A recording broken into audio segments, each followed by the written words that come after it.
Hello crafty friends, I'm Lien from Studio Kato and I'm so happy you're joining me again today for another video.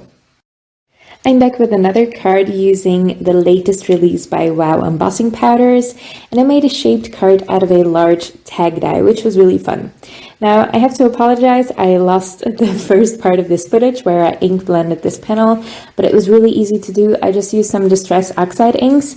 I used Tattered Rose, Worn Lipstick, and I think picked raspberry. So I will list those in the description below as well, along with all the other products I used. Now I'm starting out with the stencil, and you can see that I put it on crooked because I didn't want a clear defined line where my hearts end and where I have to stencil another time. And I am using the WOW Ultra Slow Drying Embossing ink, and I'm just pouncing that on the paper with some, just with an ink blending tool by Ranger. This heart stencil is also from the latest release. I will list the correct product name in the description below because you know me, I'm bad with product names, and obviously I forgot this one. And then it's time to sprinkle on my embossing powder. I'm using the Pinky Winky by WOW, and it has some pink in it, some white, some clear gloss embossing powder, I think, as well, and some gold too. So it has a really interesting texture, and it is gorgeous on this ombre pink background.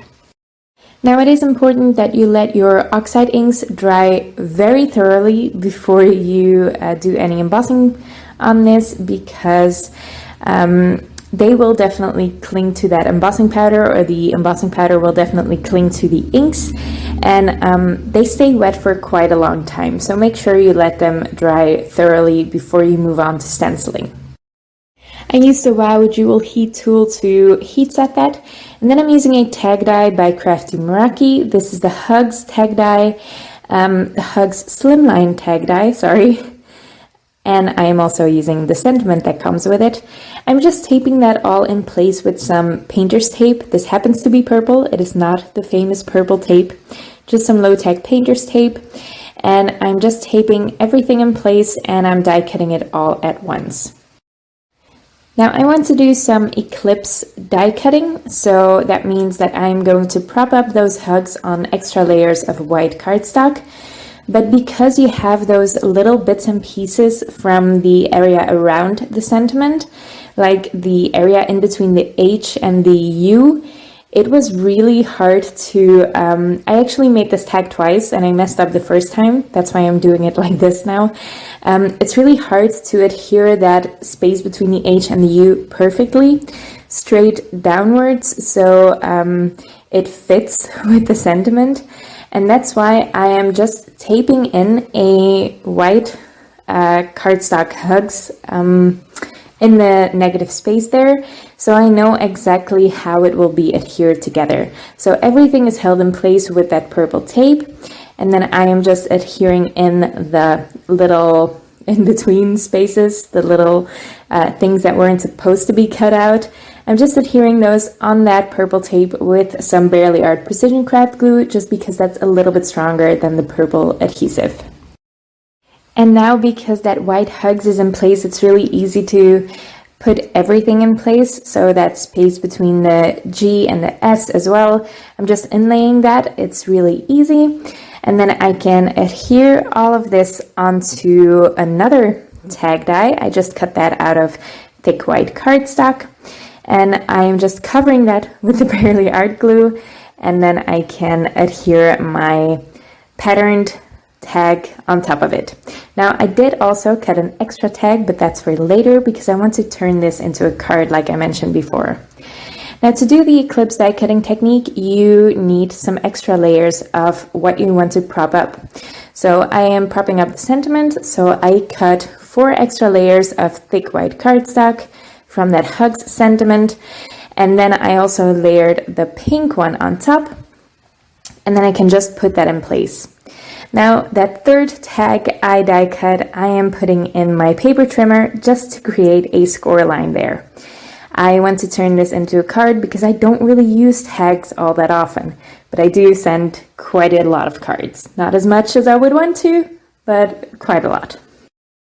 So I'm reinforcing that score line with my bone folder, and then I can put adhesive onto all the areas above the score line, and that's how I will create a card base out of this. So this will create a hinge to open the card. Everything above the score line will be adhered together, and then you can just open it with that hinge there, and everything below the score line is where you can write your messages on. This Hugs Slimline tag die set by Crafty Meraki does come with a couple of sub-sentiments, and I die cut the sending sentiment from black cardstock 3 or 4 times, layered those together, and I also saved all those little tittles so I can adhere those on the card as well. I like to do those separately because it's really hard to adhere them just on top of each other outside of a card. But when you use your jewel picker, it gets a lot easier. Then to finish it off, I had to use a bright pink ribbon here to make a bow at the top of this. And that finishes up the tag already, or my card already. Now to create a matching envelope, I just measured my card and I went to my favorite envelope punch board calculator, which is always listed in the description below. If you want to figure out what size you need to cut your paper and how you need to fold it, that is my favorite resource for it.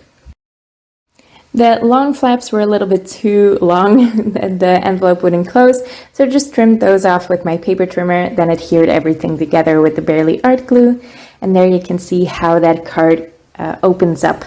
And it's a really fun Eclipse die cutting card. It's such a fun technique. I always love how it turns out. And I'm definitely happy with it, with that gorgeous pinky Winky embossing powder. It's so fun with the gold and the white and the pink. It's a lot of interest in just a small jar. Now, yesterday's video, I also shared a card for WOW for the new release, and there was a giveaway attached to that. There's also a giveaway going on Instagram, and I will link both below. You still have time to enter till Friday, the 6th of February, which is just a couple of days away. So make sure you comment on all the stops along the hop for a chance to win a $25 gift card. I hope you liked it. If you like this video, please make sure to leave a thumbs up on this video and leave your thoughts in the comments below. I would love to read them. You can also subscribe to my channel if you want to see more of my videos. Thank you so much for watching, and I'll see you next time.